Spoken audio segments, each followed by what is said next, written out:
নমস্কার। আজকে একটি খুব গুরুত্বপূর্ণ বিষয় নিয়ে আলোচনা করব। জ্যোতিষের যারা স্টুডেন্ট, জ্যোতিষকে যারা ভালোবাসেন, তারা তো অবশ্যই অনুষ্ঠানটিকে দেখবেন মন দিয়ে। অনুষ্ঠানটি আমার মতে খুবই একটি বোঝার বিষয়, একটি জ্যোতিষের শিক্ষামূলক বিষয় হলেও খুব বোঝার বিষয়। এই জায়গাটায় আমরা অনেক অনেক রকম ভুল করে ফেলি। তো বিষয়টা কি? বিষয়টা হচ্ছে আমরা যখন জন্মছক বিচার করি তখন আমরা দেখি কোনো গ্রহ 0 ডিগ্রি থেকে 1 ডিগ্রির মধ্যে আছে। তো 0 থেকে 1 ডিগ্রির মধ্যে থাকলে পারে গ্রহটিকে আমরা নির্বল বলে মনে করে নিই। এবং যখন আমরা আহ, বই পড়ি তখন কিন্তু আমরা এই বিষয়টাকে নিয়ে প্রচুর কনফিউশনকে ক্রিয়েট করে আমরা বিভিন্ন পড়াশোনা করেছি বা বই পড়েছি। যে 0 থেকে 1 ডিগ্রির মধ্যে যদি কোনো গ্রহ থাকে তাহলে সেই গ্রহটাকে বাল্য অবস্থা বলা হচ্ছে। তাহলে বাল্য অবস্থা যদি বলা হয় তাহলে পারে গ্রহটি বাল্য অবস্থার গ্রহটি খুব বেশি ফল দিতে পারে না। তো আমরা এরকম ভাবে কিছুটা বুঝেছি বা আমাদেরকে বোঝানো হয়েছে বা আমরা কিছুটা বই পড়ে শিখেওছি যে গ্রহ যদি 0 ডিগ্রি থেকে 1 ডিগ্রির মধ্যে থাকে তাহলে গ্রহটি অত্যন্ত দুর্বল। এবং গ্রহটি অত্যন্ত দুর্বল হওয়ার জন্য গ্রহটি যেই ভাবের কারক গ্রহ, যেই ভাবের আহ, কারক গ্রহ, যেই ভাবের অধিপতি, সেই ভাবগুলো সব দুর্বল হয়ে যাবে। কিন্তু বাস্তবটা কি এরকম কথা বলে? যখন আমরা প্র্যাকটিক্যাল জন্মছক বিচার করছি তখন কি আমরা দেখছি বা দেখেছি যে 0 ডিগ্রির গ্রহগুলো একদমই কিছু ফল দিতে পারছে না? না, এটা কিন্তু খুবই শেখার বিষয়।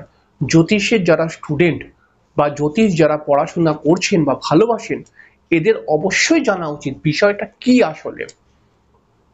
তো গ্রহ যখন 0 ডিগ্রি থেকে 1 ডিগ্রির মধ্যে থাকে আমরা এক নজরে দেখে বলে দিই গ্রহটি তো একদম মানে কিছু করতে পারবে না, ওর ক্ষমতা নেই।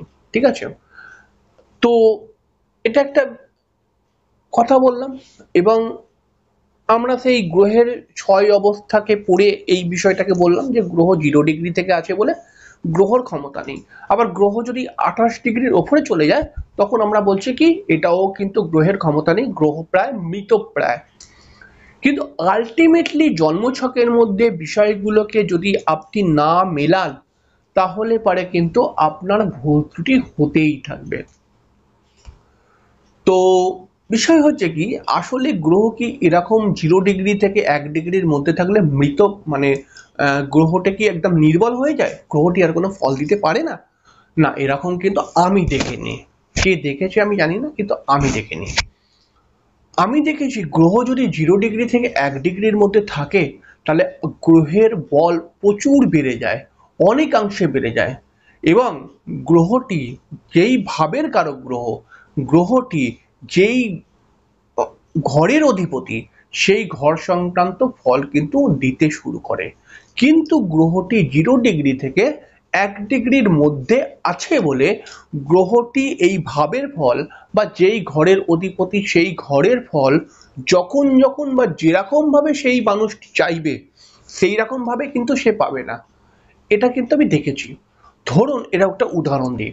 ধরুন কারোর জন্মছকের মধ্যে শনি 0 ডিগ্রি থেকে 1 ডিগ্রির মধ্যে আছে। তাহলে পারে এখানে শনি কিন্তু তাকে অলস বানিয়ে দেবে নয়, শনি তাকে প্রচন্ড কর্মঠ বানিয়ে দেবে। কিন্তু শনি আসলে কোথায় কর্মটা করলে তুমি সঠিক সফলতা পাবে এটা বোঝাবে না। তার জন্য জাতককে অনেক বেশি কর্ম করতে হবে, কর্মের জন্য অনেক টেনশন, তার কিন্তু কর্মের জন্য অনেক ঘুম চলে যাবে রাত্রিরে, এরকম কিন্তু পরিস্থিতিও নিয়ে আসতে পারে। শনি 0 ডিগ্রি থেকে 1 ডিগ্রির মধ্যে আছে বলে হয়তো শনি দেখা যাবে, মনে করা যাক শনি চতুর্থ ঘরের অধিপতি, তাহলে পারে তার কিন্তু চতুর্থ ঘর নিয়ে অনেক বিষয় টেনশন দেবে। কারণ তার মানসিক কষ্ট, তার ঘর বাড়ি ছোট বা একটা সামান্য জায়গা থেকে সে উঠেছে। কিন্তু যত তার বয়স বাড়বে তত কিন্তু এই 0 ডিগ্রি থেকে 1 ডিগ্রির গ্রহরা অনেক ভালো জিনিস তাকে কিন্তু রিপ্রেজেন্ট করবে, তাকে কিন্তু গিফট করবে। অর্থাৎ সে ছোট ঘরেতেও যদি জন্ম হয় একদিন সে বড় বাড়ি বানাতে পারবে।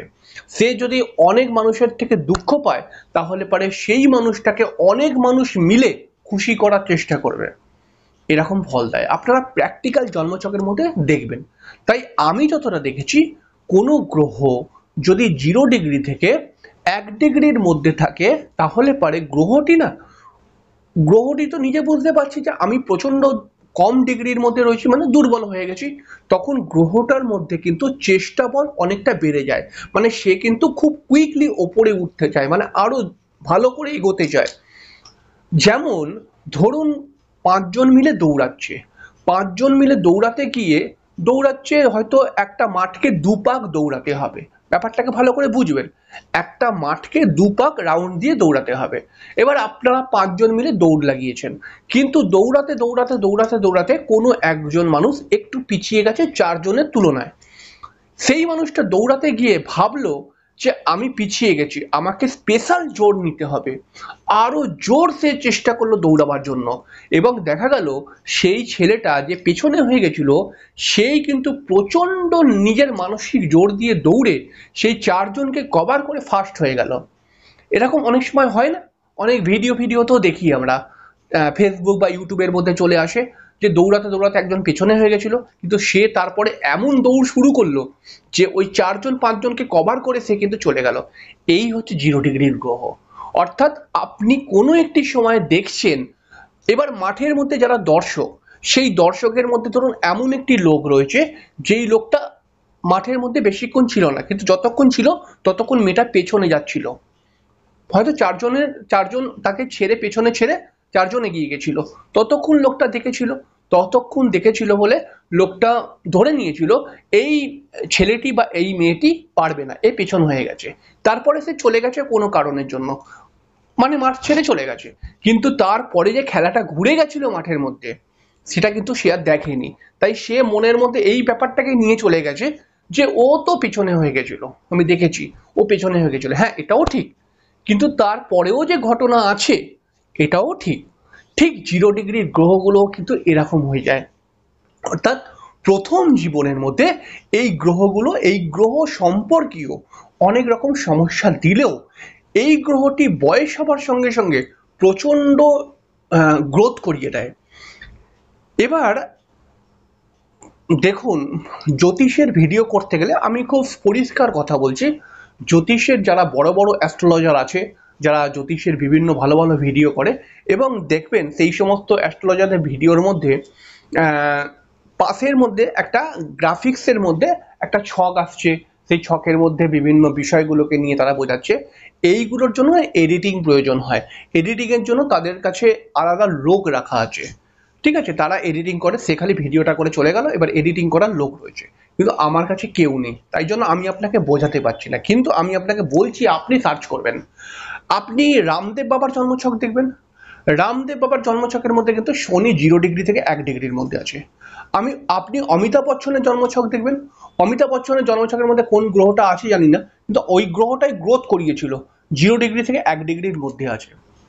আপনি এরকম কয়েকটি জন্মছক তো আপনি পেয়ে যাবেন, আমি আরো কয়েকটি নাম বলে দিতে পারি, তো আপনি দেখবেন। তাই আমার যেটা ধারণা, আমি যেটা জানি যে 0 ডিগ্রি থেকে 1 ডিগ্রির গ্রহরা কিন্তু প্রথম জীবনে সমস্যা দিলেও সেই গ্রহগুলো একটু বয়স হওয়ার সঙ্গে সঙ্গে অবভিয়াসলি গ্রোথ দেয়। আপনারা কি বলছেন? আপনারা কি আমার সঙ্গে সহমত? আপনাদের কাছে তো অনেক উদাহরণ আছে, অবশ্যই কমেন্ট বক্সে কমেন্ট করে জানাবেন। উদাহরণ থাকলে অবশ্যই দেবেন। যদি এরকম ভাবে কাজ না করে আমিও অবশ্য দেখবো যে কেন এটা কাজ করছে না। তো আপনাদের কোনো বক্তব্য থাকলে অবশ্যই লিখে জানাবেন। হ্যাঁ, চ্যানেলটিকে কিন্তু সাবস্ক্রাইব করবেন, কারণ এই চ্যানেলটি কিন্তু আমি অনেক আশা করে বানিয়েছি, জ্যোতিষের শিক্ষামূলক বিষয়গুলোকে নিয়ে আমি শুধুমাত্র আলোচনা করব। যাই হোক, তারপরে তো আপনারাই আমার মাথায় আছেন, এবার ভগবান জানে। যাই হোক, এখানে শেষ করলাম, পরের দিন দেখা হবে, ততক্ষণের জন্য